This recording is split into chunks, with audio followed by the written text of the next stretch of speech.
दोस्तों अब आपको मोटर व्हीकल पर भी इनपुट टैक्स क्रेडिट मिल जाएगा। जी हाँ, अगर आप जीएसटी में रजिस्टर्ड टैक्स पेयर हैं और आप मोटर व्हीकल परचेज करते हैं तो आपको उसके ऊपर भी इनपुट टैक्स क्रेडिट मिलने लगेगा। दोस्तों जीएसटी में एक सर्कुलर आया है 11 सितंबर 2024 को, सर्कुलर नंबर 231/2024, जो कि बात करता है डेमो व्हीकल्स के आईटीसी को लेकर। तो अगर आप कोई व्हीकल परचेज करते हैं जो कि आप यूज कर रहे हैं एज एन डेमो व्हीकल, तो उसके ऊपर आपको इनपुट टैक्स क्रेडिट मिल जाएगा। दोस्तों आज के इस वीडियो में मैं बात करने वाला हूं इसी से रिलेटेड पूरी डिटेल के बारे में, तो वीडियो को बिल्कुल भी स्किप मत करिएगा ताकि आपको कंप्लीट इंफॉर्मेशन मिल पाए कि किस प्रकार से यहां पर आप आईटीसी क्लेम कर सकते हैं, कौन से मोटर व्हीकल्स हैं जिसका आईटीसी आप यहां पर क्लेम कर पाएंगे। Hello everyone, welcome back again on my YouTube channel, जहां पर मैं आपके लिए टैक्सेशन एंड फाइनेंस से related knowledgeable and informative videos लेकर आता रहता हूं। तो आइए आज का वीडियो करते हैं स्टार्ट। दोस्तों आज के वीडियो में जो मैं बात करने वाला हूं वो आपसे सर्कुलर नंबर 231/2024 के बारे में बात करने वाला हूं, जो कि 11 सितंबर को जीएसटी प्लेटफॉर्म पर अवेलेबल हो गया था। बट अगर आप इस सर्कुलर में डेट देखेंगे तो ये 10 सितंबर 2024 को पब्लिश हो गया था। ये जो पूरा का पूरा सर्कुलर है दोस्तों, ये एक चीज का आपको आंसर करता है कि जो डेमो व्हीकल्स आप परचेज करते हैं बीइंग अ डीलर, उसका आपको आईटीसी मिलता है या नहीं मिलता है। तो इस पर काफी सारे अलग अलग व्यूज हैं, डिपार्टमेंट इस पर अपना एक अलग ओपिनियन रखता है, टैक्स पेयर का अपना एक अलग ओपिनियन है। तो आज का ये सर्कुलर आपको हेल्प करेगा एक ओपिनियन ड्राफ्ट करने में, जो कि फाइनली सीबीआईसी की तरफ से इस बात को क्लैरिफाई कर दिया गया है इस सर्कुलर के माध्यम से। दोस्तों इस सर्कुलर को समझने से पहले आपको दो छोटी छोटी बातें समझनी पड़ेंगी जो कि एक्चुअली में मोटर व्हीकल के इनपुट को एक्सप्लेन करती हैं कि उसका इनपुट आपको मिल पाता है या नहीं मिल पाता है। तो उसके लिए मैं यूज करना चाहूंगा दो सेक्शन का रेफरेंसेस। एक है आपका सेक्शन 16 जो आपको कंडीशंस के बारे में बताता है कि आपका इनपुट किन कंडीशंस पे आपको दिया जाता है। एक है दोस्तों सेक्शन 17(5) जो कि बात करता है ब्लॉक क्रेडिट के बारे में कि आपको इनपुट मोटर व्हीकल का मिलेगा या नहीं मिलेगा। तो इस सर्कुलर को हम बहुत अच्छे से समझ पाए इसके लिए जरूरी होता है कि आपको सेक्शन 17(5) का क्लॉज पता होना चाहिए। सेक्शन 17(5) के अकॉर्डिंग कोई भी व्यक्ति जो कि मोटर व्हीकल परचेज करके लाता है उसको उसका इनपुट नहीं दिया जाता है। हालांकि कुछ ऐसे मोटर व्हीकल्स हैं जिसका इनपुट आपको दे दिया जाता है। तो ये पूरा का पूरा क्लॉज भी इन्होंने सर्कुलर के अंदर मेंशन किया हुआ है। इस क्लैरिफिकेशन को जब आप देखेंगे तो यहां पर आपको पूरा का पूरा क्लॉज देखने को मिलेगा। दोस्तों साथ ही साथ ये क्लैरिफिकेशन एक चीज को और एड्रेस करती है कि अगर कोई मोटर व्हीकल जो कि obviously as an demo vehicle आपने परचेज किया है उसका इनपुट आपको मिलेगा या नहीं मिलेगा अगर उस डेमो व्हीकल को आप अपने बुक्स ऑफ अकाउंट्स में कैपिटलाइज कर देते हैं। अब दोस्तों एक चीज दिमाग में ये रखिएगा, ये सर्कुलर और क्लैरिफिकेशन भी इसी बारे में बात करता है।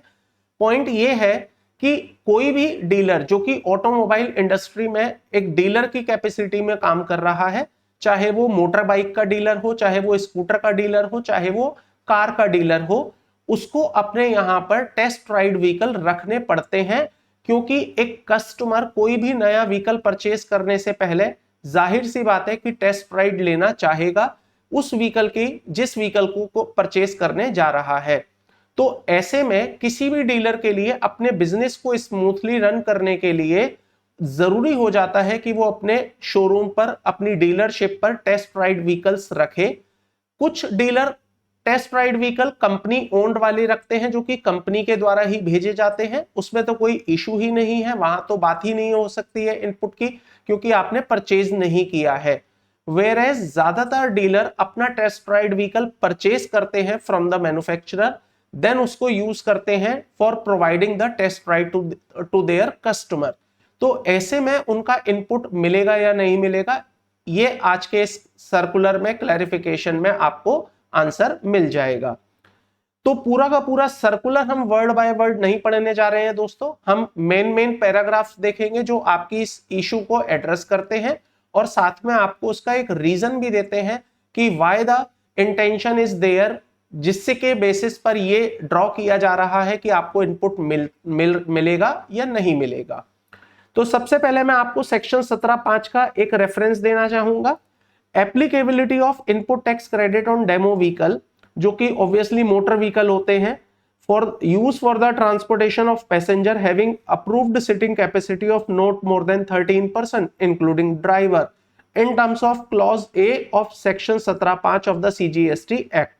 तो अभी मैंने बताया सेक्शन 17(5) के अकॉर्डिंग आपको मोटर व्हीकल का इनपुट नहीं मिलता है, उन मोटर व्हीकल का जिनकी सीटिंग कैपेसिटी 13 से कम है इंक्लूडिंग ड्राइवर। नाउ अगला क्वेश्चन जो इस सर्कुलर में एड्रेस होगा that is the input tax credit आपको मिलेगा या नहीं मिलेगा उन डेमो व्हीकल्स का जिनको कि आपने अपने बुक्स ऑफ अकाउंट्स में कैपिटलाइज कर लिया है। तो यहां पर दो मुद्दे हैं, पहला अगर मैं अपने बुक्स ऑफ अकाउंट्स में उसको कैपिटलाइज नहीं करता हूं but still that is a demo vehicle, उसका आईटीसी मुझे मिलेगा या नहीं। दूसरा अगर मैं उसको कैपिटलाइज कर लेता हूं तो आईटीसी पर कोई इंपैक्ट आएगा या नहीं। अब दोस्तों इस पूरे बात को समझने के लिए सबसे पहले सेक्शन 17(5) देख लेते हैं। सेक्शन 17(5) का क्लॉज ए कहता क्या है? तो सेक्शन 17(5) का क्लॉज ए कहता है any input tax credit shall not be available in respect of motor vehicle for transportation of person having approved seating capacity not more than 13% except when they are used for the following taxable supply. इसका मतलब इन तीन cases को अगर छोड़ दिया जाए तो बाकी किसी भी केसेस में आपको आईटीसी नहीं दिया जाएगा। अब वो तीन केस कौन से हैं जहां पर आपको इनपुट टैक्स क्रेडिट मिल जाता है? तो क्लॉज नंबर ए बेसिकली ये सब क्लॉज है इस वाले क्लॉज का। तो सब क्लॉज नंबर ए कहता है where further supply of such motor vehicle और ट्रांसपोर्टेशन ऑफ पैसेंजर और imparting training on driving of such motor vehicle. तो तीन कंडीशंस को छोड़ दिया जाए दोस्तों तो आपको इनपुट नहीं मिलता। कौन सी तीन कंडीशंस हैं जहां इनपुट आपको मिल जाता है? पहला, अगर आप उस मोटर व्हीकल की फर्दर सप्लाई करने में इन्वॉल्व है, इट मींस आप एक डीलर हैं तो वो आपके लिए as an stock in trade consider होता है, आप उसको बेच देते हैं बाद में तो वो आपको इनपुट की तरह से मिल जाता है। इसका मतलब बीइंग अ डीलर आप अगर उसको स्टॉक कंसीडर कर रहे हैं जिसमें कि आपका बिजनेस है सेल एंड परचेस का, तो डेफिनेटली वहां आपको इनपुट मिल जाता है। दूसरा, अगर आप ट्रांसपोर्टेशन ऑफ पैसेंजर का बिजनेस करते हैं तो उस केस में आपको मोटर व्हीकल का इनपुट मिलता है। और तीसरा, अगर आप उस मोटर व्हीकल को यूज करते हैं टू प्रोवाइडिंग अ ट्रेनिंग, इसका मतलब आप ड्राइविंग स्कूल रन करते हैं या ट्रेनिंग सेंटर ऑपरेट करते हैं, तो उस केस में आपको उस मोटर व्हीकल का इनपुट अलाउ कर दिया जाता है। लेकिन स्टिल डेमो व्हीकल का इनपुट मिलेगा या नहीं मिलेगा वो इन तीनों ही कंडीशंस में से कहीं पर भी फॉल नहीं करता। सिंस डेमो व्हीकल में बेचने का बिजनेस नहीं करता हूं, डेमो व्हीकल में मैं पैसेंजर का ट्रांसपोर्टेशन भी नहीं करता हूं एंड डेमो व्हीकल मेरा कोई ड्राइविंग स्कूल या ट्रेनिंग सेंटर में नहीं चल रहा है, दैट इज द रीजन अभी भी ये समस्या है कि डेमो व्हीकल पर इनपुट मिलेगा या नहीं मिलेगा। तो इस चीज को इस सर्कुलर ने क्लैरिफिकेशन ने क्लैरिफाई किया है। और पॉइंट नंबर 4 पैराग्राफ नंबर 4.4 अगर आप देखेंगे तो यहां पर आपको इसका आंसर मिल जाएगा। सबसे पहले देखते हैं पैराग्राफ 4.4 आपको लॉजिक क्या देता है, रीजन क्या देता है, फिर इसके बाद इसकी फाइनल वर्डिंग देखेंगे। So regarding the provision of blockage of input tax credit in respect of motor vehicle for transportation of person having approved seating capacity not more than 13%, the uses of the word such motor vehicle, अगर आप sub clause देखेंगे तो यहां लिखा है आपको उस motor vehicle का इनपुट मिलेगा जिसको कि आप फर्दर सप्लाई कर देते हैं, जिसको कि आप फर्दर सप्लाई कर देते हैं। तो क्वेश्चन ये है क्या डेमो व्हीकल को फर्दर सप्लाई किया जाता है? जी नहीं, डेमो व्हीकल को बेचा तो नहीं जाता ना कस्टमर को। इसका मतलब you are not doing a business of selling the demo vehicle, that is the reason आपको इनपुट नहीं मिलना चाहिए। बट आगे देखिए, तो लॉ कहता है such motor vehicle is used instead of said motor vehicle. तो लॉ मेकर का इंटेंशन समझिए, वो कह रहे हैं further supply of such motor vehicle, इसका मतलब सच मोटर व्हीकल, उस मोटर व्हीकल को बेचने का आपका बिजनेस है, तो ऑब्वियसली यहां पर मेरा बिजनेस उस मोटर व्हीकल को बेचने का नहीं है। ठीक है, आगे देखिएगा, ये कहता है फिर इन सब clause A of the clause A of section 17(5), ठीक है, implies that intention of the law maker was not only to exclude from the blockage of input tax credit motor vehicle which is itself further supplied, but also to exclude from the blockage of input tax credit the motor vehicle which is being used for the purpose of further supply of similar type of motor vehicle।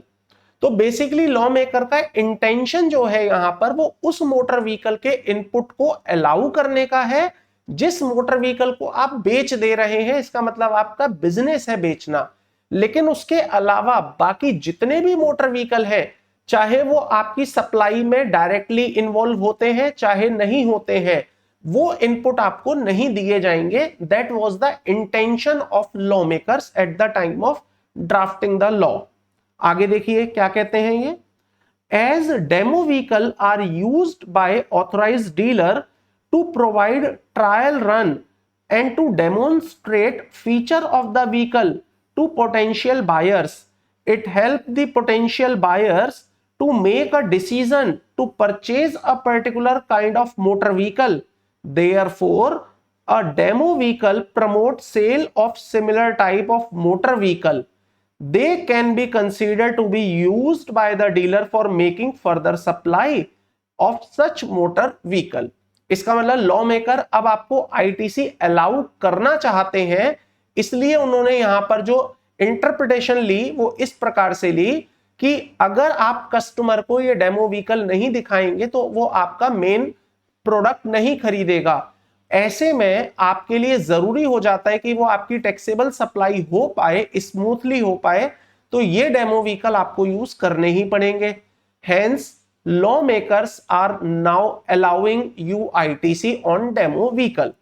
So accordingly, input tax credit in respect of demo vehicle is not blocked under clause A of section 17(5) as it is excluded from such blockage in terms of subclause A of the said clause.